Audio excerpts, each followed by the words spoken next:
Hello, folks. Officer Tony here. Get a load of this keyboard. Geez, looks like I should be launching photon torpedoes or something. Anyway, what do you know about the frets on your Epiphone Les Paul? If you don't know nothing, keep watching and Ricky will learn you some stuff. If you already know, then don't watch this. Thank you.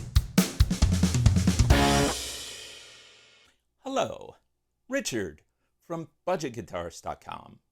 I don't know if I'm going to keep this set up like this way because of camera perspective, it makes this keyboard look like huge, like I look like a second grader playing it. I mean, it's like I'm actually this big. This is one of my Epiphone Les Pauls. This is, I think, my best looking guitar. I love the way this thing looks. Today we're going to talk about these things, the frets, specifically fret wire. So how do you know if your frets are in good condition? What are the things that can happen to frets? What are the different ways that you can deal with fret issues? All that kind of jazz. We're going to talk about what little we know about the kind of fret wire Epiphone uses, and let's go ahead and get started. The Epiphone Les Paul has been made in different factories in different countries over the years, so the frets might not be identical. The majority of Epiphone Les Pauls use what's called medium jumbo frets, which means they're average width and average height. But the exact specs may have slightly changed over the years, as well as the fret wire supplier. Epiphone doesn't share any information about where it gets its fret wire, and there are big arguments on the web as to whether Epiphone has used lower quality fret wire than Gibson. In this case, lower quality means not as hard, so the softer the wire, the faster it wears out. I can only offer my personal experiences. I've owned 3 Epiphones, and I've had what I would call premature fret wear on all 3. That doesn't mean that you will have premature fret wear. There are other factors besides the fret wire, such as where you live, how often you play, your playing style, etc. So now let's learn about the parts of a fret and the different kinds of fret wire. Pretend that you're back in high school science class. The memories. My buddy Rob and I got into trouble for laughing at the word stomata, which is part of a leaf. I believe I may have turned to him and said, "What's stomata with you?" To which he replied, "What's the matter with me? What's the matter with you?" And then we laughed and we got yelled at. Anyway, let's diagram the parts of a fret.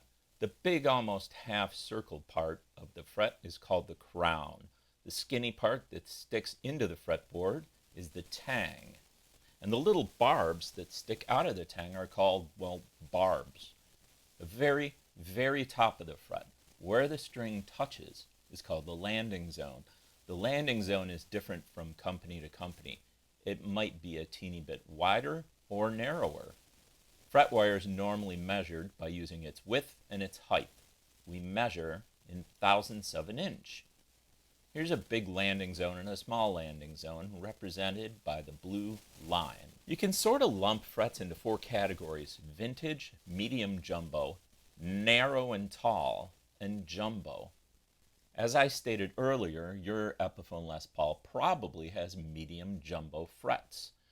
We don't have enough time to go into all the differences, so we'll probably do that in another video. Let's just say medium jumbo is the most popular fret size because it's right in the middle. Most frets are made up of 80% nickel, 18% copper, and the rest is whatever. That makes them semi-easy to work with, like on a file, but eventually they wear down. Stainless steel frets are harder to work on, but they are far, far less likely to wear down. There are some people that swear that stainless steel frets never show any wear, and then there are pictures online of a small amount of wear on stainless steel frets. What does this actually mean? I would suspect it means that not all stainless steel frets are of the same quality. But I really, really personally want to explore stainless steel frets because to me, it sounds like a fantastic idea. So that will definitely be a future video. but I'm getting way off topic here. Let's get back to Epiphone Les Paul frets. Okay, so the vast majority of Epiphone Les Pauls use standard fret wire, which of course is mostly nickel. So why should you care about any of this? Well, maybe you don't. Maybe you should stop the video now and go play Frisbee. If you didn't leave, then I'll tell you. When you get a new Epiphone Les Paul, if it's set up correctly, it's going to play great. Bending notes will be a breeze. You shouldn't have too much fret buzz. And what fret buzz is it's where the vibrating string kind of is just barely touching a fret it's not supposed to be touching, and you hear a buzzing sound. But when you play guitar, you're rubbing metal on metal, and eventually you'll probably end up with issues. I'm going to go through the various issues that you might have, and we're going to talk about fixes. So now imagine that we're looking down, directly down on a fretboard. You can see the frets there. One common issue is called fret sprout. Your guitar's neck is made out of wood, of course, usually. There's moisture in wood as well as resins. High-end guitar makers understand this. They dry out the wood in kilns, and they usually also age the wood. They want the wood to have almost no moisture content, and they want the resins to crystallize. Once that happens, the neck is very stable. The temperature and humidity can change, but the neck won't move. Less expensive guitars sometimes don't have this type of elaborate preparation because they want to keep the cost down.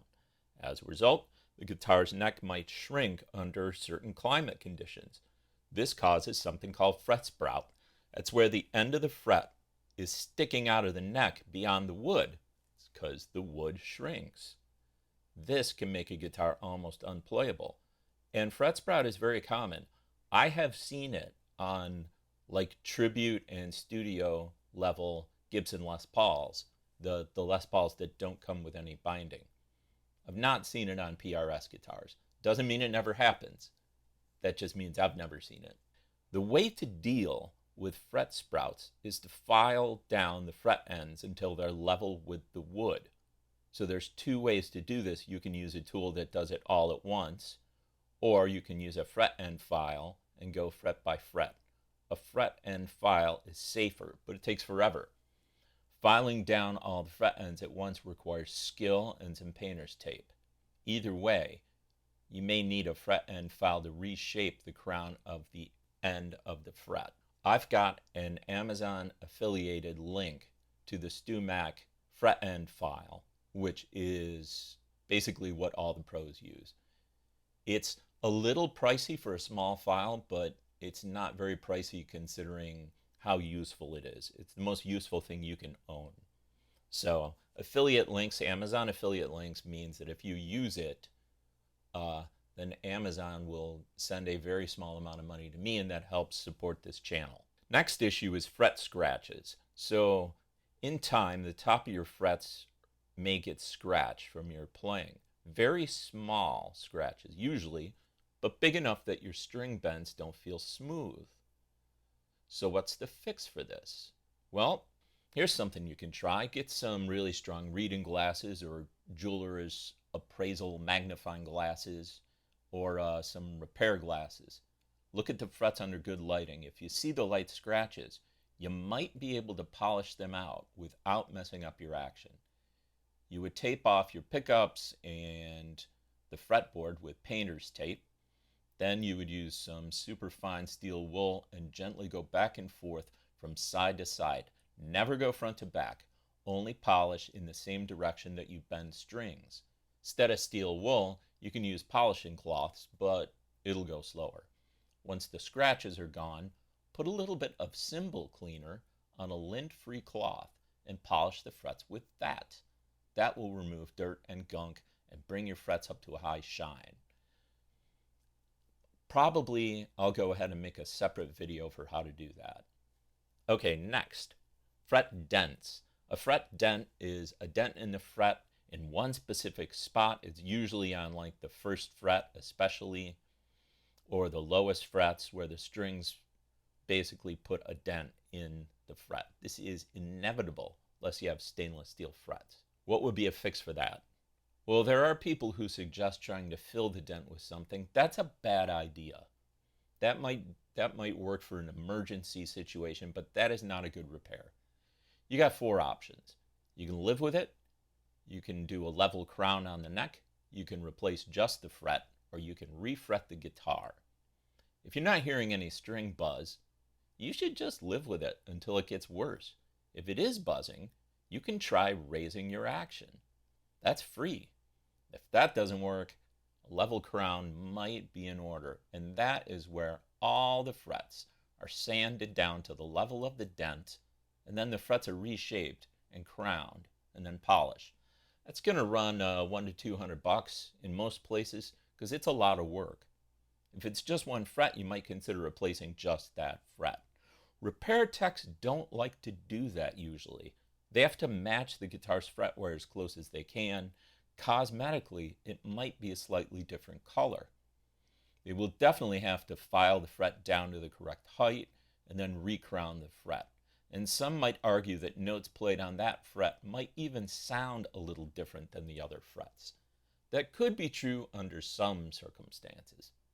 If the dent is too low, a level crown might not work because the frets might end up being too short. In that case, you either have to replace the fret or you got to do a refret. Now, a refret will probably run you anywhere from $200 to $400, depending on who's doing it.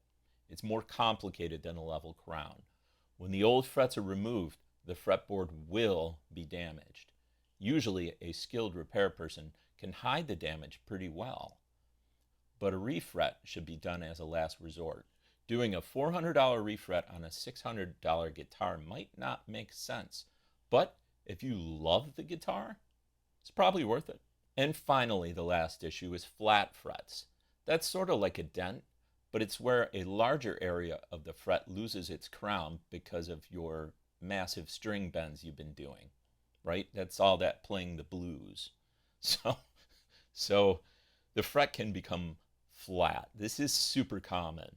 And the same fixes used for fret dents are true for flat frets. You can ignore it, you can do a level crown, you can replace only the bad frets, or you can do a refret. And it has the same pros and cons. So essentially, what I've done in this video is talked about some of the more common problems. I told you what the solution was in each case, but I didn't actually demonstrate the solution. In future videos, I will probably do exactly that. I'll probably show you how to do all of these things. I guess it depends on how much interest there might be. So there you go. That was a sort of an overview. As always, thank you very much for watching. If you enjoyed this, found it useful, please consider subscribing. And I will see you again next Friday at 5.